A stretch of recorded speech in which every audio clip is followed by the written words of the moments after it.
এখন চলেছি বেজিং শহরের উদ্দেশ্যে।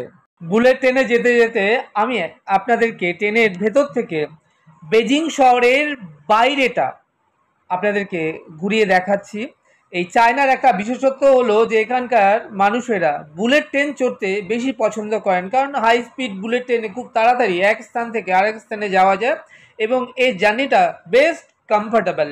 এবার আপনাদেরকে ট্রেনের ইনসাইডটা ঘুরিয়ে দেখাবো। এই যে দেখছেন লম্বা করিডোর, আমার মাকে দেখছেন আসছে এবং আমাদের সহপাঠীরা ট্রেনের ভেতর থেকে বাইরেও ভিডিওগ্রাফি করছেন এবং ট্রেনের ভেতরটা যথেষ্ট সুন্দর, বেশ ভালো। চারজন শুয়ে বসে যাবার জন্য সব গরম ব্ল্যাঙ্কেট থেকে শুরু করে সব ব্যবস্থায় রয়েছে, কারণ আমাদের যেমন এসি ট্রেনগুলোয় আমরা চলাচল করি যেরকম অনেকটা সেই ধরনের।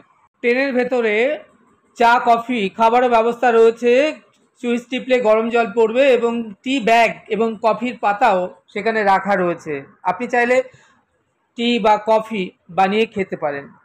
উচ্চ গতির এই বুলেট ট্রেনে ভালো আরও পরিষেবা দেওয়ার জন্য ট্রেনের ভেতরে রয়েছে লেডি স্টাফ। অল টাইম আপনার যে কোনো কিছু প্রয়োজনে আপনাকে, এই যে দেখছেন স্টাফগুলো আপনাকে সাহায্য করবে। এই নিয়ে দ্বিতীয়বার আমরা চায়না সফরে এসে উচ্চগতি সম্পন্ন বুলেট ট্রেনে আমরা চড়লাম। আর আমাকে দেখছেন, আমি শ্যাম সুন্দর আপনাদেরকে হাই স্পিড বুলেট ট্রেনের ভেতরটা এবং বাইরেটা যত সম্ভব ঘুরিয়ে দেখানোর চেষ্টা করলাম এবং কথা বলতে বলতে আমরা যথাসময়ে এসে পৌঁছে গেলাম বেজিং শহরে।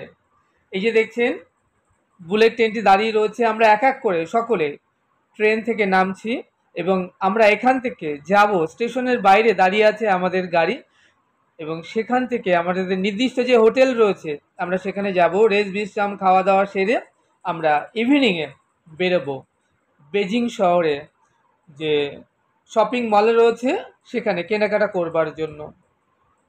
আমরা এই দুটো দিন আর ওই বেজিং শহরেই থাকবো, তারপর আমরা চায়না ট্যুরকে টাটা বাই বাই করে কলকাতার উদ্দেশ্যে রওনা হয়ে যাব। এই চায়না ট্যুর আপনাদের কেমন লাগছে কমেন্টস করে আপনারা জানাতে পারেন। আমি শ্যাম সুন্দর এই চায়না ট্যুরে এসে আপনাদেরকে যথাসম্ভব ঘুরিয়ে দেখানোর চেষ্টা করলাম চায়নার বিখ্যাত সব শহরগুলির বেস্ট ট্যুরিস্ট স্পটগুলো। আশা করব ইউরোপ ভ্রমণের মতো এই চায়না ভ্রমণও আপনাদের বেশ ভালো লেগেছে।